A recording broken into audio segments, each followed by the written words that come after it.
Planet Coaster 2 Update 5 is here, which once again brings a bunch of new features and fixes to the game. This update does feel like a big one to me, so there's definitely some key things you don't want to miss. Biggest addition, we now have all the sci-fi themed pieces added from the original game, all scalable and recolorable, so a great addition to the scenery collections, but more on that later in the video. I do have a number of blueprints I've created to share, but first let's talk about some of the other new features and fixes. Other new scenery stuff, there's some new glass panels, and all glass panels are now recolorable. You change the colour from the info tab, and this includes a gradient, so you can now make them more or less opaque. But with the glass shapes, we're not quite there yet, but we are getting close to having fully geodesic domes. To make that perfect, we need both equilateral and isosceles triangle glass shapes, and we do have the equilateral now, so I've had a go with what we've got, and I can make about a quarter of a dome before the pieces start overlapping. So that's as far as I've got with this. Maybe someone else has figured out a better way to stretch this further though, to make a better fully geodesic dome. Anyway, more new scenery. Something I mentioned would be a welcome addition after Update 3. We've got a custom rock finally. It's a full set of standard rocks, but you can now recolour these. For me, that means I now need to go back and update all of my western blueprints. Replace all the aquatic rocks I used in those builds with these. Will look so much better. Another new colour option, something the community have been asking for, recolorable inflatables. So you can now change the colour of the Flume inflatables from this yellow to something more appropriate for your builds. Next is a huge change, pathing improvements. This includes new options in the info panel for invisible paths, curbless paths, foundationless raised paths, and a circle stamp for pools and paths. Very powerful tools that have already been put into good use. The invisible paths, this can make things like bridges over a body of water look so much more realistic. And stuff like this, being able to create an invisible staircase path here. For this, all I've done is put in the metal staircase, and then I've built a path over that, and then turned it invisible so it gives the impression that the guests are using the metal staircase. Okay, it is slightly off, but the fact that we can play around with this kind of stuff now is fantastic. Another great addition with the pathing improvements, you can now make low walkways over pools a lot easier, as the tolerance for this has been lowered. Before Update 5, if I'd put a path in this low, it would have deleted the pool. And yeah, there was a workaround for this that Taggy had discovered, but it was quite a few steps to get the same effect. Now we don't need to go through any of that, we can just build this straight away. Playing around with this, I found the lowest you can get the bridges where guests can still pass underneath is about 1 metre, which is the same height as the 1 metre half wall pieces. Any lower and the path still goes across the water okay, but the swimmers can't pass underneath. I'd say this height is fine though, big improvement from what we had before, creates a much nicer flow of guests around the water park sections. Anyway, that's the scenery and pathing changes. For management, there's a new type of guest behaviour, vandalism and pickpockets. Pickpockets will now enter your park and prey on your unsuspecting guests. Also, if you're not meeting your guest needs and they're too unhappy for too long, they may show their displeasure through vandalism, so interfering with stuff like your bins and your benches. Keeping this in check, we have a new type of staff, security guards, and we've now got security cameras to keep an eye on those up to no good.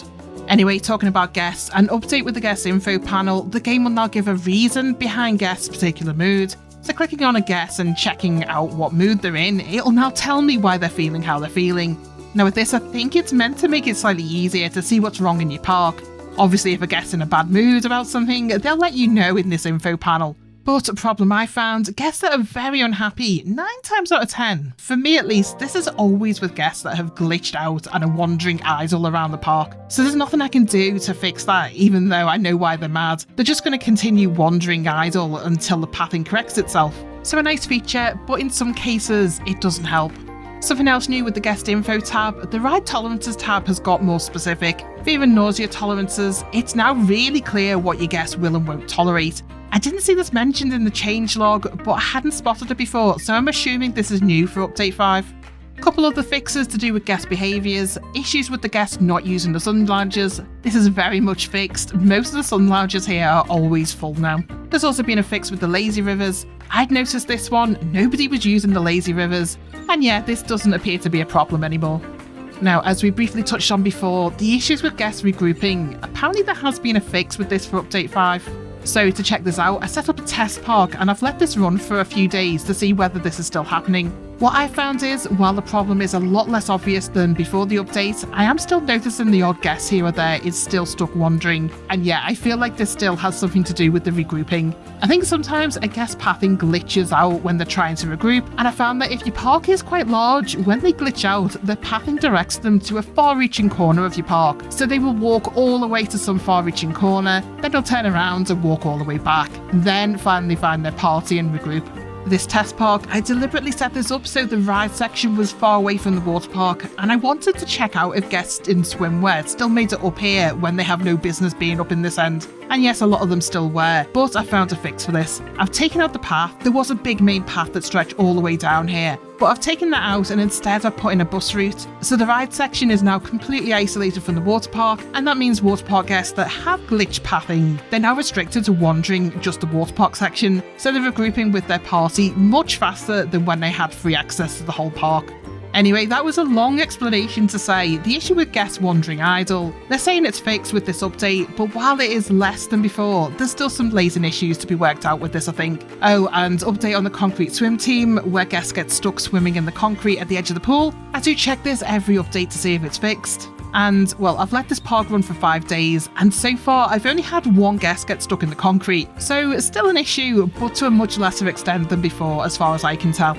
Anyway, on to more positives. Another tweak for management, Ride Prestige has had an upgrade. Nothing fundamental here changed, but the infographic is clear about the impact of Prestige on your ride score. For example, this wooden coaster has achieved classic status, and I can now see at the bottom of the tab, this is adding a 20% appeal bonus for that. In comparison, the info tab will now tell you where rides have got a negative impact on appeal, and you can see this here with this wooden side friction coaster. This coaster is in its dated phase, so that is seeing a 10% penalty to the appeal, and the infographic here tells me that.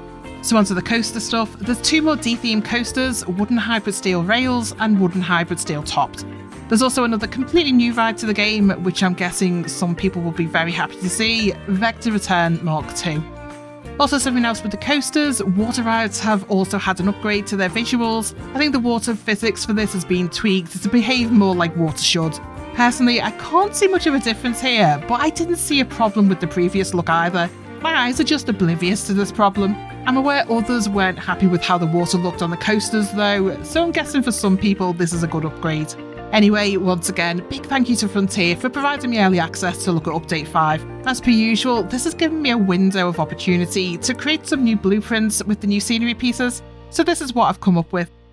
So Update 5 is sci-fi theme, and I've come up with 7 new blueprints, which is a mix of facilities and flat ride skins. Well, I say that, but the first blueprint it's neither of those things. It's actually a trial with the new glass pieces. Wanted to see if I could get a decent geodesic dome. My trial with this, I can get about 1/4 of the dome completed without the pieces overlapping too much, but once you get down to the bottom level there, it is starting to overlap, so we've only got 1/4 of a dome here. Still, I think this fits in well with sci-fi, so figured I'd share it as a blueprint.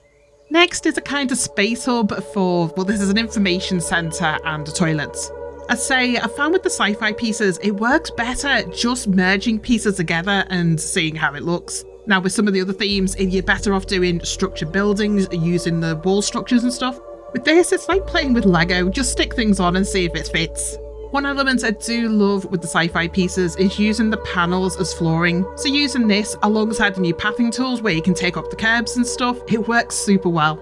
So yeah, similar concept with the next blueprint. This is a multifunctional building dressed up as a space hub. I've got information services, drink vendor, toilets, a gift shop and a restaurant all packed in here. Very few actual wall pieces used in this. It's mostly made up of panels and columns and stuff from the sci-fi pack. Also squeezed in a bit of aquatic theming because it fits well with sci-fi theme as well.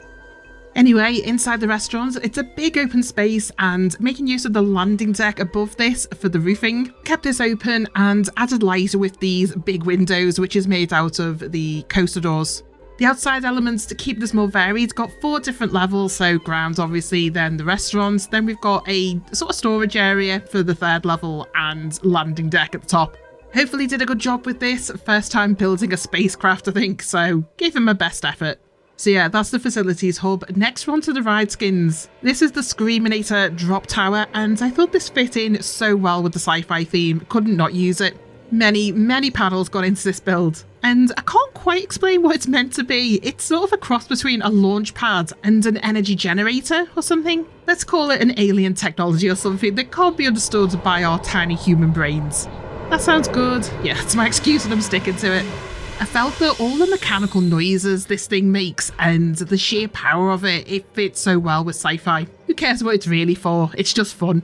Something I don't typically do, the entrance and exit for this is at the back so it doesn't ruin the view at the front with the entrance and exit gates. So there's a tunnel under the main bit of the structure to get to the ride, and I think that fits in well with the theming. To make the tunnel, this is just probably about 10 of the sci-fi archway doors all merged together. I think this is my favourite blueprints I've made for this collection. About the only thing I'm not sure about, I added all this stuff at the top of the ride, and I don't think this is strictly necessary. Can't see this from ground level, we're too high up, and the riders can't see it either. They can't see the top of the ride, can they? So maybe I should get rid of that. Didn't have to add much to the ride structure itself either, because it already looks quite futuristic and sci-fi in its own right. Anyway, that's Screaminator. Next is Polarity, and I do feel like a bit of a fraud with this one because I didn't have to do a lot with this to get it looking sci-fi, didn't have to add too many pieces, and it really didn't take long to build. I found that the spaceship modular pieces worked really well with the scaling tool and got this looking a bit mech warrior, I'd say. So yeah, a small build this one, but think it'll fit in well in the sci-fi area of the big park I'm building. Up next is the Collider Flat Ride, another obvious choice for a sci-fi build, and for this I've returned to a theme I've explored before, Cosmic Cow. I built a whole raceway themed around Cosmic Cow last year, so I was able to repurpose a bunch of elements I built for that, like the UFOs and the cows. Although now I've got another 6 months experience in Planet Coaster 2 under my belt, this is definitely a much tighter build than that was. Glass Dome I showed before, I have included that as a separate blueprint, but I did originally build that as an element of this ride skin, and there's a reason for that. The way the ride works, it lifts up and tilts to the side, and I thought it would be fun to have it tilting into something. So yeah, we'll let this lift up and I'll show you what I was going for with that. This also reveals the secondary elements of the theming here. I've got this set up as a Cosmic Cow cooling pond. So yeah, some Cosmic Cows having a bit of a chill in the milkshake there. Anyway, we'll let the ride go into position and I'll show you what I was going for with the glass structure. Took a lot of planning and measuring to get this to line up properly. Right, I think we're there, so head around the back and see where the UFO sticks out at the back. Glass structure lines up with this perfectly, and I was so proud to be able to get that to work. I think all the elements of this build, when you put them all together, it's a good concept, and I hope everyone enjoys this one as much as I've enjoyed building it. Anyway, we'll move on. So last build, this is more of a test concept, I guess, than an actual full build. Now that we've got colourable glass pieces, I thought I'd have a go at making a cube to contain the cube flat ride. Not strictly sci-fi either, this one. I'm getting more 80s or 70s vibe from this than I am sci-fi. Isn't a lot of customization either. What I did do, I've added lasers to the different mechanical structures in the cube. So we've got a square-shaped laser grid pattern that's clashing with the other lasers, which I'm sure is going to be great for the nausea you're already getting from this ride. So yeah, not a serious build this one, just a fun little addition at the end. Anyway, hope these go down well. I will of course add all these assets to the Frontier Workshop when I have access to that again, and I'll add the codes in the comments when that's up. Next task, we'll be getting really stuck into this theme with a full sci-fi build in my detailed park series. Might be a few weeks on that one, there's a lot to do. As always though, thanks very much for watching, I'll catch you next video.